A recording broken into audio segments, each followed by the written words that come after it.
जय हिंद फ्रेंड्स, मेरा नाम बाबा रामदास और आप मेरा यूट्यूब चैनल देख रहे हैं दद्दा की खरी खरी। तथा अब लेटेस्ट समाचार ये है कि पहलवान जी लोग कल शाम को फिर जंतर मंतर पे धरने पे बैठ गए हैं। पर इस बार सिर्फ 3 धरनाजीवी हैं वहां पे मुख्यतया, विनेश फोगाट, बजरंग पूनिया एंड साक्षी मलिक और इनके स्पाउस, इनके पति पत्नी लोग। बजरंग की वाइफ थी संगीता फोगाट, उधर विनेश फोगाट के हस्बैंड थे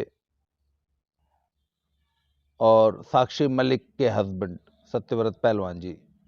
मुख्यतः ये अच्छे लोग हैं, बाकी 2-4 कुछ भुगे कारतूस हैं। बजरंग पूनिया का कहना कि साहब हमारा सिस्टम से विश्वास उठ गया। क्या विश्वास उठ गया भाई? कि जो ओवरसाइट कमेटी और आईओए ने जो जांच कमेटी बनाई थी उसकी रिपोर्ट अब तक नहीं आई। भाई 3 हफ्ते पहले इन दोनों कमेटीज ने अपनी जो जांच रिपोर्ट है वो खेल मंत्रालय को सबमिट की है। अब खेल मंत्रालय समय ले रहा है। इस बीच कुश्ती संघ की सभी एक्टिविटीज स्थगित थी। बीच में चलता हुआ कैंप और चलती हुई कुश्तियां पहलवान जी लोगों ने बंद करवा दी थी। नंदिनी नगर, गोंडा, अयोध्या में जो नेशनल ओपन रैंकिंग टूर्नामेंट हो रहा था, पहले दिन फ्री स्टाइल की कुश्ती हुई थी, अगले दिन की कुश्ती बीच टूर्नामेंट चलता हुआ रुकवा दिया गया था। पहलवान जी की सबसे बड़ी अचीवमेंट तो यह है कि उन्होंने चलती कुश्ती रुकवा दी। एशियन चैंपियनशिप दिल्ली से छीन ली गई, एक मेजर टूर्नामेंट जिसको हिंदुस्तान के पहलवान लड़ते देखते, हमारे कोचेस, हमारे सभी खिलाड़ी युवा, वो इनसे छीन लिया गया। ये सबसे बड़ी अचीवमेंट है साहब बजरंग पूनिया एंड उनके धरनाजीवी गैंग की। ये कहते हैं हम कुश्ती के कल्याण के लिए काम कर रहे हैं।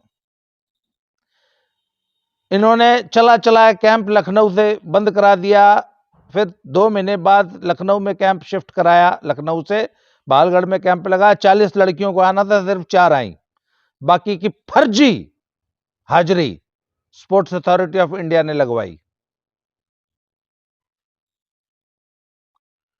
अब कल इन्होंने वही आरोप, वो आरोप जिनका कोई तथ्य नहीं है, जिनका कोई प्रूफ नहीं है, उन आरोपों के फेवर में ये एक भी साक्ष्य ओवरसाइट कमेटी या आईओए की जांच समिति के सामने प्रस्तुत नहीं कर सके थे। वही आरोप इन्होंने दोबारा कल कनॉट प्लेस थाने में लगाते हुए एक कंप्लेंट दे दी।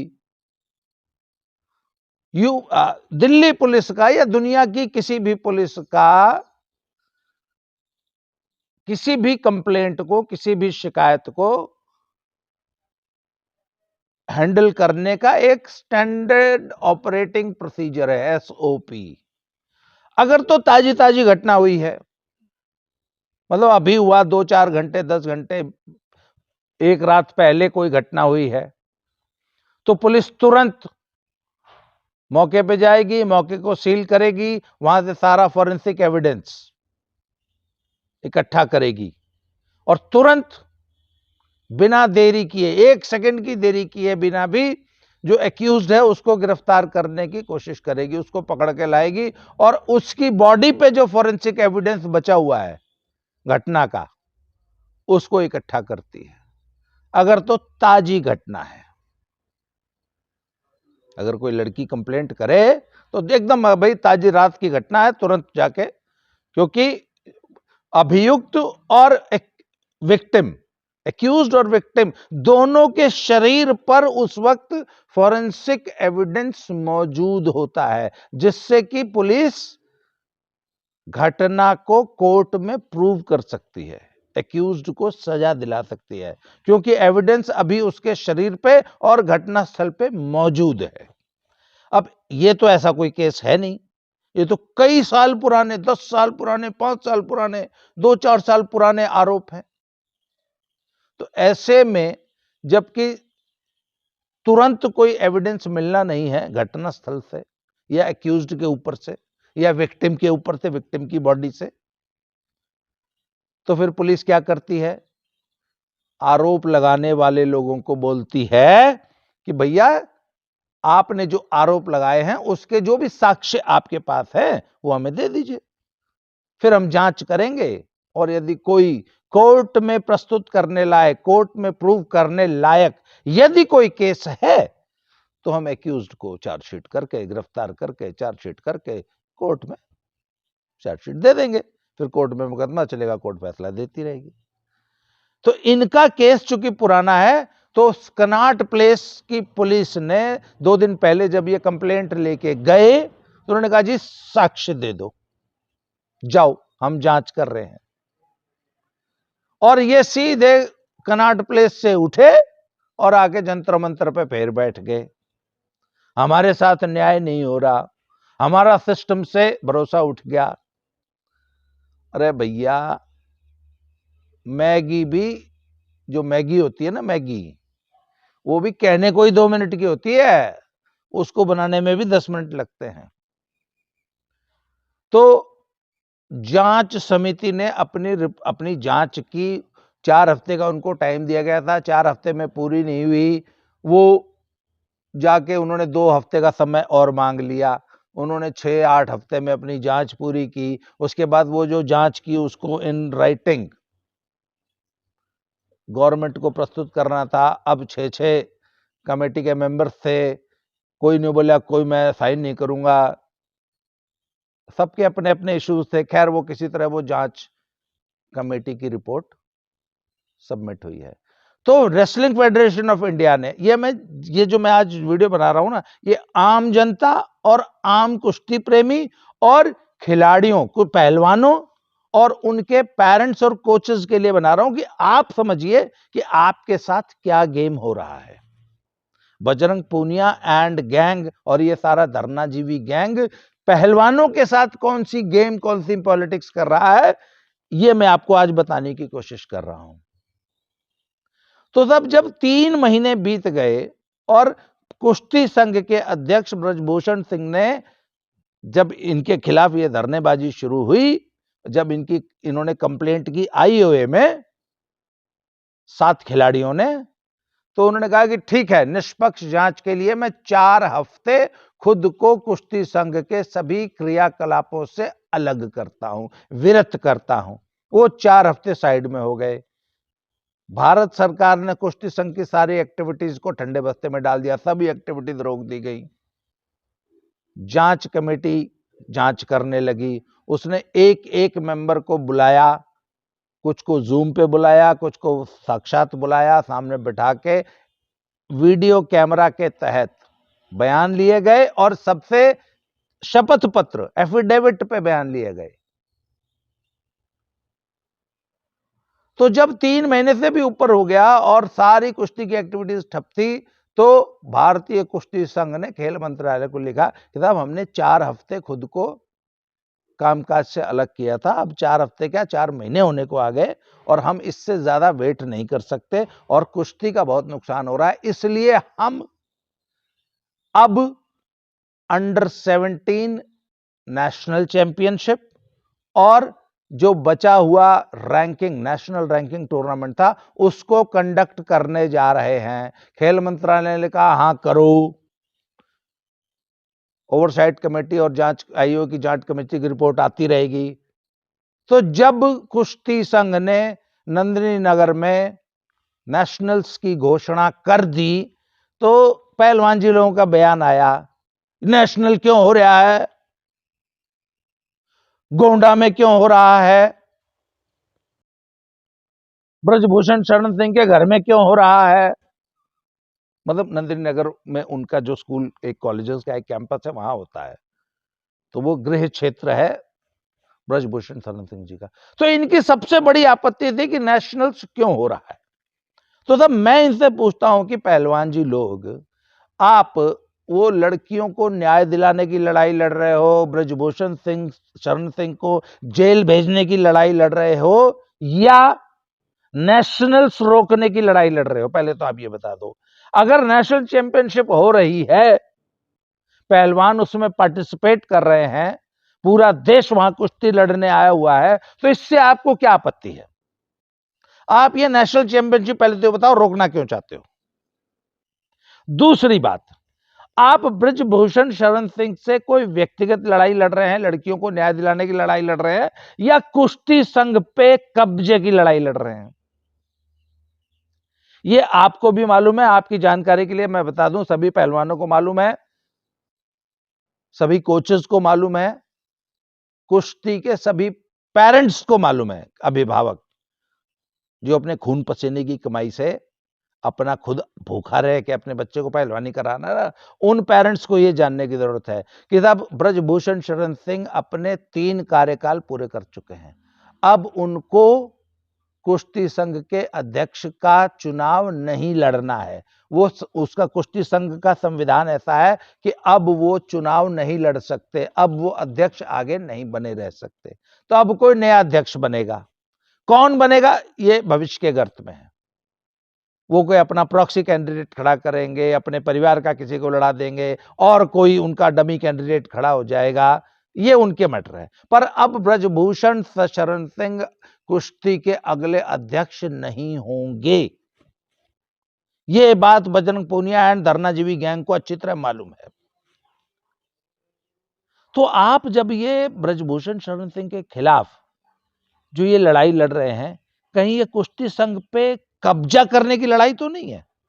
क्योंकि आपको सबसे बड़ा ऑब्जेक्शन ये भी है कि कुश्ती संघ नया चुनाव क्यों करा रहा है। अरे भैया, कुश्ती संघ का कार्यकाल पूरा हो गया, उन्होंने एनुअल जनरल मीटिंग बुलाई, मीटिंग में सबने सर्वसम्मति से प्रस्ताव पास कर दिया कि हाँ जी चुनाव कराए जाए, और उन्होंने चुनाव की घोषणा कर दी मई के फर्स्ट वीक में। आई थिंक 7 मई के आसपास दिल्ली में कुश्ती संघ के नए अध्यक्ष का चुनाव होगा। अब बजरंग पूनिया जी, आप ये बता दो कि आपको इस चुनाव से क्या दिक्कत है? अब तो आपका पेंडा छूट जाएगा ना ब्रजभूषण सिंह से। अब तो कोई नया अध्यक्ष बन जाएगा ना, उस पर तो ऐसे आरोप नहीं होंगे ना, तो आपके लिए तो अच्छा हो रहा है। अब आप इसका ऑब्जेक्शन क्यों ले रहे हो? अब आप ये चुनाव क्यों रोकना चाहते हो? इसका जवाब तो आपसे कुश्ती जगत, खेल जगत मांगेगा ना। और आप सबसे पहले ये डिसाइड कर लो कि आप लड़ाई किसके खिलाफ लड़ रहे हो और किस बात की लड़ रहे हो। अब तक आपकी सारे बयानबाजी और एक्टिविटीज से प्रूव होता है कि आपको सबसे बड़ी दिक्कत यह है कि कुश्ती संघ अपना काम क्यों कर रहा है, कुश्ती संघ नेशनल्स क्यों करा रहा है। अच्छा, आपने एक ऑब्जेक्शन लिया था कि इतने शॉर्ट नोटिस पे नेशनल्स क्यों कराई जा रही है। अरे भैया, 3 महीने तो आप खा गए, अब शॉर्ट नोटिस पे नहीं कराए तो अगर 1.5 महीने का नोटिस दे के कोई नेशनल कराएगा तो इसका मतलब अगला नेशनल जून में होगा। जून में भीषण गर्मी होती है, उसके बाद मानसून शुरू हो जाते हैं, कौन टूर्नामेंट कराएगा? तो आपने तो टूर्नामेंट कराने की विंडो जो थी, जो जनवरी फरवरी मार्च सबसे मुफीद समय था जहां मौसम अनुकूल होता है, उस दौरान आपने जो है वो तो 3 महीने तो आप खा गए धरनेबाजी में, अपने आंदोलन में। अब आप कह रहे हो कि नेशनल्स क्यों करा रहे हो, या इतने आप शॉर्ट नोटिस पे नहीं कराए तो 1.5 महीने के नोटिस पे तो फिर करा ही नहीं पाओगे आप नेशनल्स। 8-10 साल बर्बाद हो जाएगा, साल में 25 टूर्नामेंट कुश्ती संघ को कराने होते हैं, कौन कराएगा? तो आपका मूल उद्देश्य तो यह है कि कुश्तियां ना हो, तो कौन सी कुश्ती की भलाई की लड़ाई लड़ रहे हो भाई?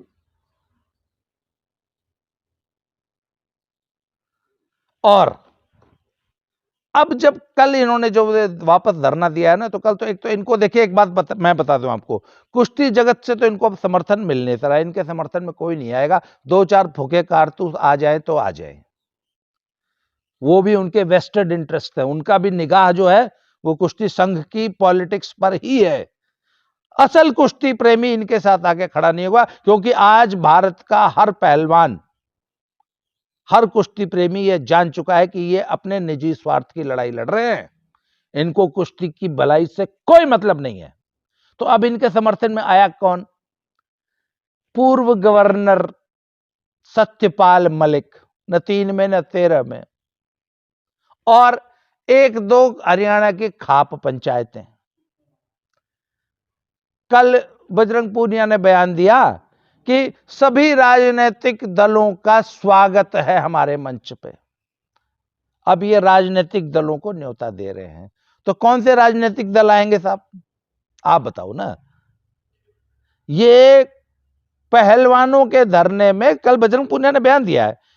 आपको याद होगा जब जनवरी में धरना हुआ था तो वो वृंदा करात और उसके साथ एक दो वामपंथनियां जो हैं आ गई थी प्लेकार्ड लेके, तो इन्होंने उनको उस वक्त मंच से उतार दिया था कि नहीं नहीं नहीं नहीं, राजनीतिक लोग इस मंच पे नहीं आएंगे, क्योंकि उनको तब इनको पहलवानों का ठीक ठाक समर्थन मिल गया था। आज इनको मालूम है कि यहां पर even the dog won't come to piss, कुत्ता भी नहीं आवे।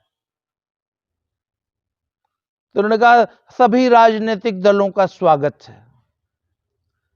और सतपाल मलिक ने बयान दिया कि बेटी बचाओ का नारा मोदी सरकार का खोखला है। अरे भैया, यहां बेटी बचाओ नहीं है, यहां तो उल्टा हो गया। यहां तो हो गया इन बेटियों से बचाओ। भैया, यहां तो बेटियां ही नहीं जीने दे रही। अब बेटी बचाओ नहीं रह गया, विनेश फोगाट एंड पार्टी ने कर दिया बेटियों से बचाओ।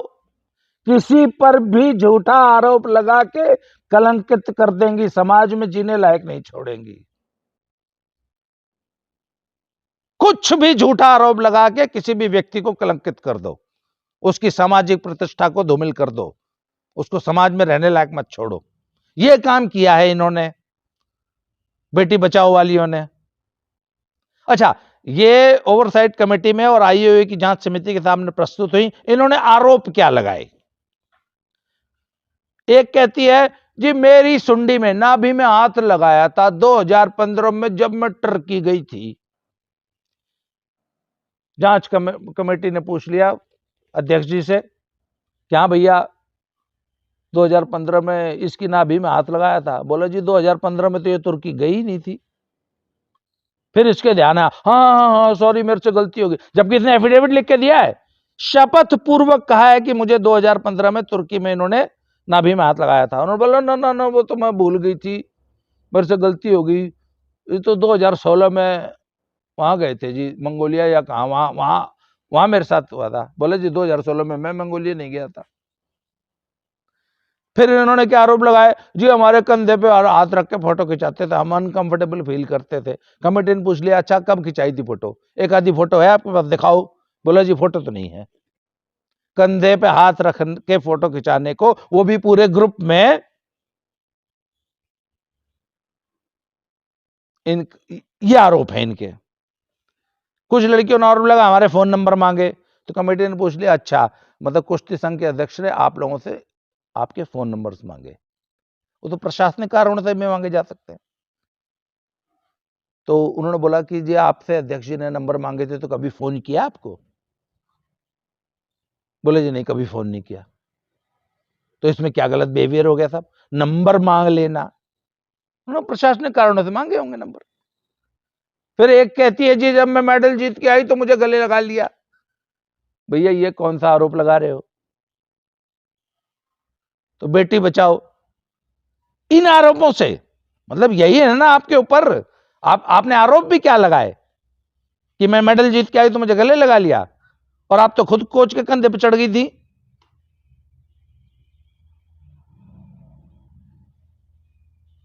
तो ऐसे आरोप लेके, वही आरोप जो कि ओवरसाइट कमेटी की जांच में नहीं सिद्ध हुए, वही आरोप लगे आप दोबारा कनॉट प्लेस थाने पहुंच गए। तो आज रिपोर्ट आ गई है, दिल्ली पुलिस ने मांग लिया गवर्नमेंट से कि ठीक है ओवरसाइट कमेटी की और आईओए की जो जांच समिति है वो दोनों रिपोर्ट हमें सबमिट करो, हम उस रिपोर्ट को स्टडी करेंगे। अब यहां पे पहलवान जी लोग फंस गए। क्यों? क्योंकि भैया अब कभी भी आपके इन फर्जी आरोपों की जांच होगी तो उसमें ओवरसाइट कमेटी की और आईओए की कमेटी की रिपोर्ट पढ़ी जाएगी, अध्ययन किया जाएगा कि आपने जो आरोप कमेटी में लगाए थे उनके फेवर में आपने वहां क्या साक्ष्य प्रस्तुत किए और उस कमेटी ने क्या रिपोर्ट दी है। अगर ओवरसाइट कमेटी की रिपोर्ट में आपके आरोप सिद्ध नहीं हुए तो दुनिया के किसी अदालत में नहीं सिद्ध होंगे। आप बैठे रहो सारी जिंदगी जंतर मंतर पर। तो आपकी पोल खुल चुकी है, अब आपके फेवर में कोई नहीं आएगा, क्योंकि सारी दुनिया को पता लग गया है कि आप अपने निजी स्वार्थ के लिए पूरी कुश्ती जगत को बदनाम कर रहे हैं। कल इन्होंने फिर आरोप लगाया कि कुश्ती संघ के पदाधिकारी, कुश्ती संघ के अध्यक्ष और कोचेस कैंप में लड़कियों का शोषण करते थे। आपने सभी 40 लड़कियों को जो कैंप में रहती हैं उनको कटघरे में खड़ा कर दिया, उनको कलंकित करने का काम आपने किया है ऐसे झूठे आरोप लगा के। और ओवरसाइट कमेटी ने लखनऊ साई सेंटर के सभी पदाधिकारियों, सभी कोचेस ऑफिशियल्स को और कैंप में कैंप लेने वाले सभी कोचेस को बुला के जांच की है। खुद आपके समर्थन में कुलदीप मलिक जो चीफ कोच थे, जो कि आपके समर्थन में धरने पे बैठे थे जंतर मंतर पे, खुद उन्होंने कहा है कि नहीं जी, कभी ऐसी कोई घटना नहीं हुई, ऐसी कोई घटना मेरे प्रकाश में नहीं आई, कभी किसी लड़की ने कोई कंप्लेंट नहीं की, कभी मैंने ऐसी कोई खुसुर फुसुर अफवाह तक कैंप में नहीं सुनी, किसी प्रकार के किसी दुर्व्यवहार की कोई घटना कभी भी कैंप में नहीं हुई है। ये वो उस व्यक्ति का बयान है जो आपके समर्थन में जंतर मंतर पे बैठा था। जब उससे पूछा गया भाई जब कोई घटना ही नहीं हुई तो तू जंतर मंतर के लेने गया था, बोले मैं तो जी तमाशा देखने गया था।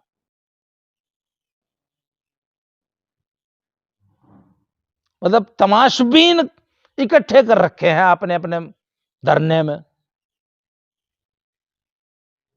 और आप पहलवान जी, अब आपके साथ कोई नहीं है सिवाय कुछ पॉलिटिकल लोगों के। सत्यपाल मलिक जैसे लोग, एक आदि कोई हरियाणा की खाप, और वो जयप्रकाश हुड्डा, कौन था वो, नरेंद्र हुड्डा, वो है ना वकील, हुड्डा साहब का वकील है वो सुप्रीम कोर्ट में। वो कल आपके साथ जो कनॉट प्लेस थाने में गया था। तो सारी दुनिया को पता है किसके इशारे पे ये बंदर नाच रहे हैं, किसके इशारे पे आरोप लगाए जा रहे हैं, और किसके इशारे पर कुश्ती का सत्यानाश किया जा रहा है। हाय नेशनल क्यों करा दी, हाय कुश्ती संघ का चुनाव क्यों रहा है। तो भाई नेशनल तो न्यू होगी, आप कितना ही सिर पीट लियो, कितनी छाती पीट लियो, बैठे रहो।